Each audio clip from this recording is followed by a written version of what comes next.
नगे च सुरेन्द्रे च कौशिके पाद संस्पृशि निर्विशेष मनस्काय श्री वीरस्वामिने नमः। थानम आगम में कहा गया है जम्बुद्दीवे दीवे सोमन से दीवे बखार पब्बते सत्य कूड़ा पन्नत्ता तंजहा संगहनि कहा सिद्धे सोमनसेया बोद्धव्ये मंगलावती कूड़े देवकुरु विमल कंचन विशुद्ध टुकूड़ेय बोधव्ये विशिष्ट कूड़ेय बोधव्ये जम्बुद्दीवे दीवे गंधमायणे बखार पब्बते सत्य कूड़ा पन्नत्ता तंजहा सिद्धेय गंधमायण बोद्धव्ये गंधिलावती कूड़े उत्तर कुरु फलिहे लोहितक्षे आनंदने चेव। शास्त्र में सृष्टि की बात बताई गई है। जम्बू द्वीप, जिस द्वीप में हम लोग रह रहे हैं वह जम्बू द्वीप है और इस जम्बू द्वीप में सौमनस वक्षस्कार पर्वत के 7 कूट हैं। सिद्ध, सौमनस, मंगलावती, देवकुरु, विमल, कांचन, विशिष्ट, ये 7 कूट हैं। जम्बू द्वीप में गंधमादन वक्षस्कार पर्वत के कूट 7 हैं। सिद्ध, गंधमादन, गंधलावती, उत्तर कुरु, स्फटिक, लोहिताक्ष, आनंदन। पर्वतों के कूटों की बात बताई गई है। पर्वत में ऊंचाई होती है और शिखर पर चढ़ने की बात भी आती है।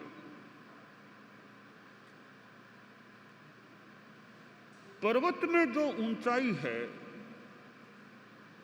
ऐसे आदमी में भी ऊंचाई आए।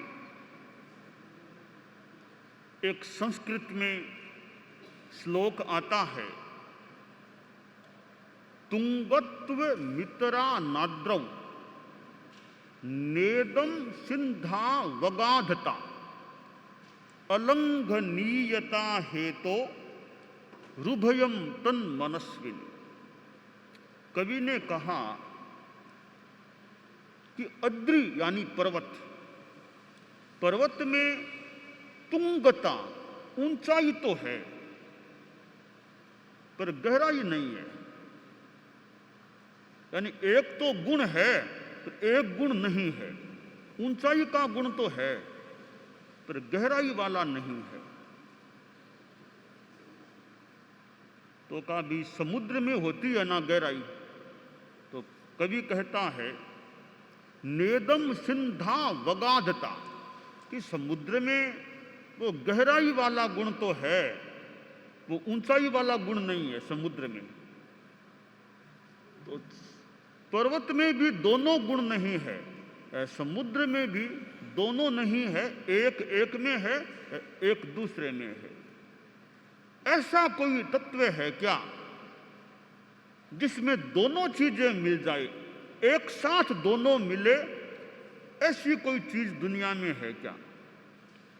तो कवि ने ही कहा अलंघनीयता हेतो रुभयम तन मनस्विनी, कि आदमी ऐसा हो सकता है, मनस्वी आदमी जिसके जीवन में गहराई भी देखी जा सकती है और ऊंचाई भी देखी जा सकती है कि आदमी को लांघना मुश्किल हो सकता है।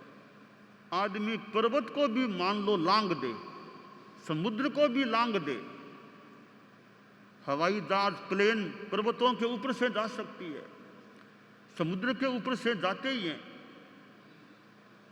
परंतु आदमी को लांघना, कुछ आदमी इतने ऊंचे होते हैं कि उनसे ज्यादा विशेषता वाला आदमी नहीं मिलता, तो उस आदमी को लांघना मुश्किल है।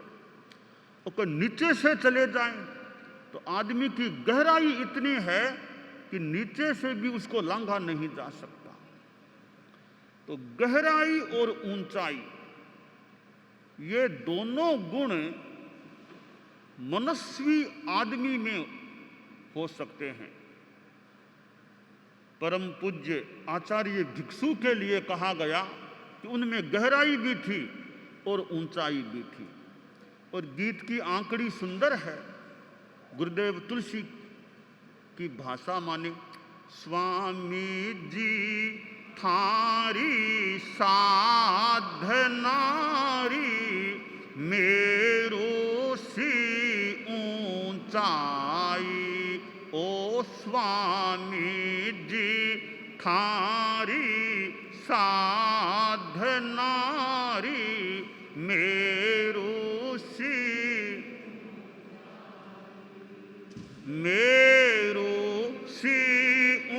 ऊंचाई, मेरो सी ऊंचाई है सागर सी गहराई, ओ स्वामी जी थारी साधनारी मेरो सी ऊंचाई। आचार्य भिक्षु के लिए कहा गया कि स्वामी जी थारी, आपकी साधना में थोड़ी ऊंचाई नहीं, एक टिब्बे जितनी ऊंचाई नहीं, एक मकान की प्रथम दूसरी मंजिल जितनी ऊंचाई नहीं, कि मेरू सी ऊंचाई, इतनी ऊंचाई। और आपकी गहराई देखें, साधना की गहराई तो सागर सी गहराई। तो आदमी ऐसा तत्व है, व्यक्ति है कि जिसमें वो मेरू या पर्वत जैसी ऊंचाई भी हो सकती है और गहराई भी हो सकती है। अब प्रश्न है कि आदमी में ऊंचाई किस रूप में और गहराई किस रूप में हो सकती है। आदमी का शरीर का आकार तो है उतना ही है, कोई मेरू जितना तो ऊंचा शरीर किसका मिलेगा। और गहराई, आखिर जमीन पर ही पांव है, कोई पाताल में तो पांव गए नहीं है आम आदमी के, तो गहराई भी कैसे हुई। शरीर की ऊंचाई भी ज्यादा नहीं है, पैर भी धरती पर ही है, तो गहराई भी कैसे हुई। तो फिर कैसे कहा जा सकता है कि आदमी में गहराई भी हो सकती है और ऊंचाई हो सकती है। इस बात का उत्तर यह दिया जा सकता है कि सागर की गहराई है वो तो एक बाह्य गहराई है, एक भूतल की आदि वो गहराई मान लें। ऊंचाई भी आकार की ऊंचाई है, वो बाह्य गहराई और बाह्य ऊंचाई है। सागर की बाह्य गहराई है, पर्वत में बाह्य ऊंचाई है। तो आदमी ऐसा होता है जिसके भीतर में गहराई हो सकती है, भीतर की ऊंचाई हो सकती है। अब भीतर की कैसे गहराई, कैसे ऊंचाई। एक आदमी इतना गंभीर होता है, कितनी बातें उसके पास आई हुई है, कितनी बातों को जानता है, पर मजाल है कोई उसके मुंह से वो बात निकलवा ले। हर किसी के बस की बात नहीं कि गहरा आदमी है, कितनी बातें जानता है, पर झटपट वो हर कहीं अपनी बात को ऐसे फेंकता नहीं है। ये उसकी गहराई है। दूसरी खास बात यह है ज्ञान की गहराई, ज्ञान में गंभीरता। ज्ञान की गंभीरता के लिए काम को पाताल में ले जाना अपेक्षित नहीं है। बैठा बैठा आदमी इतनी ज्ञान की गहराई में डुबकियां लगा लेता है, इतने गहन तत्वों को आत्मसात कर लेता है। शास्त्रों की गहरी गहरी बातें आदमी के भीतर हृदयंगम कईयों की हो जाती है। और शास्त्र भी आगे की बात है, बिना शास्त्र के भी, ये शास्त्र तो गहराई वाले लोगों की मानने वाणी है। किताब के बिना भी वो भीतर में इतनी गहराई में चले जाते हैं कि उन्हें किताब पढ़ने की जरूरत ही नहीं है। बिना किताब पढ़े वो ज्ञान प्राप्त कर लेते हैं। तो यह ज्ञान की गहराई है। जैन शासन में चतुर्दश पूर्वी की बात आती है, श्रुत केवली की बात आती है। ऐसे ऐसे आचार्य व्यक्ति तो महान ज्ञान राशि के ग्राहक, उनके पास 14 पूर्वों की इतनी ज्ञान राशि थी। कितना विशाल ज्ञान था। केवल ज्ञानी के तो खैर उनको तो नमन ही करें, बात क्या कितनी करें, उनका तो अनंत ज्ञान है। तो आदमी को सागर सी गहराई को पाना है तो वो ज्ञान की गंभीरता में उतरे, तत्व की गहराई में जाने का प्रयास करे। शब्द हैं, शब्दों के भीतर शब्दों की आत्मा तक जाने का प्रयास करे। ये शब्द हैं, इनका मतलब क्या है, इनका तात्पर्य क्या है। क्योंकि शब्द आखिर जड़ हैं, इस जड़ के द्वारा इसमें मूल तत्व क्या है, वो तात्पर्य ऐदम्पर्य, उसको आदमी पकड़ ले, समझ ले और शब्दों से पार भीतर में चला जाए। ध्यान की साधना करते हैं, ध्यान की गहराई में उतर जाए तो ज्ञान की गहराई, ध्यान की गहराई, कुछ अंशों में वो ज्ञान ध्यान आपस में जुड़ जाते हैं। वो ज्ञान की गहराई में जाओ, एक ध्यान की सी अवस्था आ सकती है। गहरे ध्यान में जाने से विशेष ज्ञान भी हो जाए तो हो जाए। तो यह गहराई की जो बात है, सामान्य आदमी मान लो अतीन्द्रिय ज्ञान इतना न भी है तो ग्रंथों को पढ़ पढ़ करके भी ज्ञान की गहराई में जितना बैठा जा सके बैठने का प्रयास करना चाहिए। थोड़ा आदमी समय लगाए, दिलचस्पी ले, रुचि ले कि मैं गहराई में जाऊं। अब जैसे ये आगम हैं, शास्त्र हैं, इनमें कुछ गहरी गहरी कुछ बातें हैं, यानी जो सामान्यतया आम आदमी नहीं जानता, ऐसी बातें इन शास्त्रों में मिल सकती हैं। तो वो कुछ गहरा पढ़ने का रुझान हो तो ज्ञान की गहराई भी आशा करें कुछ आ जाए। वो रुचि नहीं है, बस अखबार देख लिया, क्रिकेट का वो देख लिया और न्यूज़ पढ़ ली और संवाद देख लिए, कोई पत्रिका आ गई छोटी मोटी जैसी भी, उसको देख लिया, चुटकुले पढ़ लिए, वो देख लिए। कोई बुरी बात नहीं कही जा रही है, यानी वो हमने एक सामान्य ज्ञान की बात का ग्रहण किया होगा। क्रिकेट में कौन जीता, कौन हारा, राजनीति में क्या हुआ, व्यापार में क्या हुआ, मान लो अखबार देख लिया, एक सामान्य जनरल नॉलेज मान लो हो गया। वो जनरल नॉलेज मोटा मोटी हो सकता है, परंतु अब गहराई में जाने के लिए गहरे ग्रंथों को पढ़ेंगे, गहरी किताबों को पढ़ेंगे। पुस्तकालयों में कितनी अच्छी गहरी पुस्तकें भी होती है। और मैं तो कोई आगम जैसे हमारे ग्रंथ हैं, हमारे धर्म संघ में भी कितनी किताबें हैं।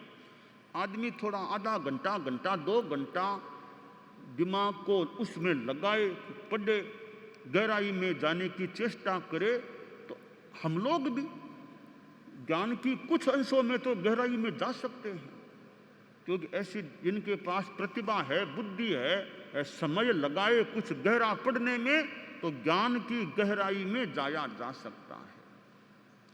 और अनेक ग्रंथों को पढ़े, अनेक ग्रंथों को, तो अनेक ग्रंथों को पढ़ने से वो तुलनात्मक ज्ञान हो सकता है। कई कई अस्पष्ट बातें स्पष्ट हो सकती है कि मैंने इन ग्रंथों को भी पढ़ा, उनको भी पढ़ा, ये बात यहाँ भी है, ये बात वहाँ भी है, यहाँ थोड़ी सी संक्षेप में है, वहाँ विस्तार से है।